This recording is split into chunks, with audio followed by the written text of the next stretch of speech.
Hey, this is Dizzy Reed from Guns N' Roses, and you're watching GNR Central. Yeah!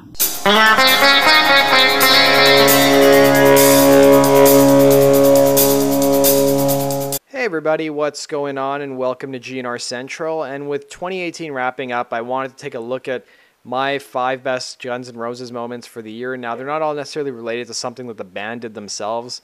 Let's face it, most of the stuff on this list you're going to see, at least the better part of the list, is not going to be anything related to the band. But let's start with number 5. One of the few things that I was happy that the band did this year was that they performed a new song as part of their set list that wasn't a cover, and that was Shadow of Your Love. That was their new single that they released, even though it's 30 plus years old. But it was great to see the band finally perform it for the first time in pretty much 30 years, or over 30 years.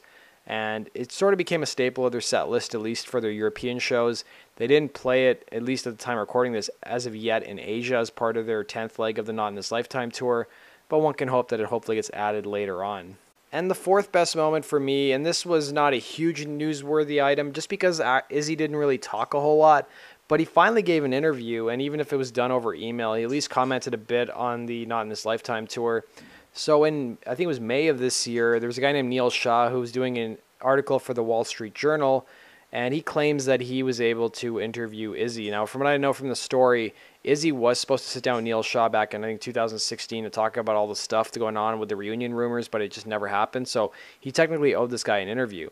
And Izzy didn't really comment too much, but he said the current GNR tour has been a great success for the guys. As Stradlin said, my non-participation was simply not being able to reach a happy middle ground through the negotiation process. That's life. Sometimes things don't work out. He did talk a bit about what else he's up to these days, and that was about it. But it was nice to hear something from Izzy. And in addition to this, we also had a number of fans sign a petition to get Izzy to perform again, although on his own terms. I think it had garnered over 1,000 signatures at this point in time, but we never heard anything official from Izzy yet.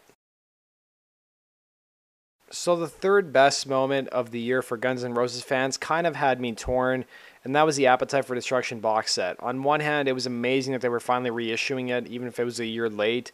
And it was nice to see that they were still releasing something, since it really had almost been 4 or 5 years since Guns N' Roses released something. I think the last release was their Appetite for Democracy DVD that I had no interest in. I still have no interest in it. And they released multiple SKUs of the Appetite for Destruction box set. It featured a lot of what they claimed unheard demos, remastered album, as well as outtakes. It featured the Sound City Studio 1986 sessions with Manny Charlton, who we interviewed on GNRCentral.com. And he was supposed to produce the band, but things didn't end up working out. And the sad part about this whole box set was that there really wasn't anything new on it. I mean, we all had heard all these demos before on YouTube. They'd been circulating for years. And the only really 2 songs that we were familiar with, or that we hadn't heard, was The Plague and New Work Tune. And New Work Tune didn't even have vocals on it. It was just an instrumental song.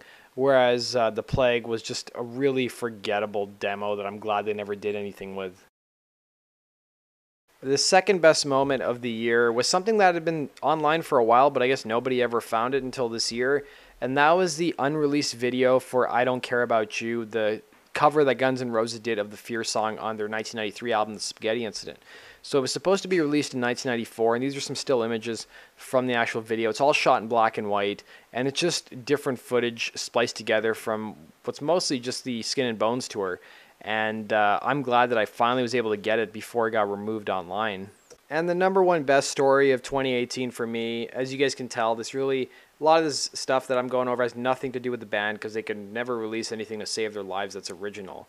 And that is the 1993 Saskatoon show that leaked in late April, early May of this year. Talk about an amazing show. It's probably my favorite pro shot show that I've ever seen of Guns N' Roses. They had so much energy that night, and it was so great to see a pro shot version of The Garden as well as Nice Boys. It's online on some sites. You guys can find it. I've been fortunate that I've been able to keep my copy, and I didn't lose it when it got removed off the internet. But man, I just wish we see more pro shot shows just like this leak online, because it's just absolutely golden. So that does it for my look back at 2018. This year kind of flew by, but let me know what your thoughts were on the best moments that GNR had this year in the comment section below.